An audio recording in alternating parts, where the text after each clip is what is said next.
Hi friends, రోజు ఉదయాన్నే breakfast కాకుండా ఇలా ఒకసారి చద్దన్నాన్ని ప్రిపేర్ చేసుకోండి. చాలా బాగుంటుందండి, చలవ చేస్తుంది.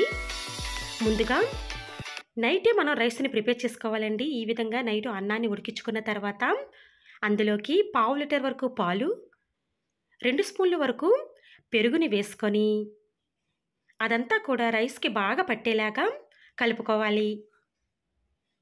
ఈ విధంగా కలుపుకున్న తర్వాత దానిలోకి ఒక 5 పచ్చిమిర్చిని తీసుకొని వాటిని కట్ చేసుకొని వీడియోలో చూపించిన విధంగా అందులో వేసుకోవాలి.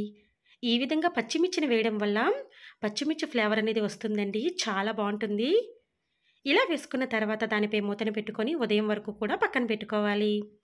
ఉదయాన్నే దానిపై మూతను తీసి బౌల్లోకి తీసుకొని అందులోకి కొన్ని వాటర్ని వేసుకొని సాల్ట్ వేసుకొని కలుపుకొని తింటే ఉంటుందండి, చాలా చలవ చేస్తుంది. తప్పకుండా మీరు కూడా టిఫిన్స్ కాకుండా ఇలా ఒకసారి ట్రై చేయండి.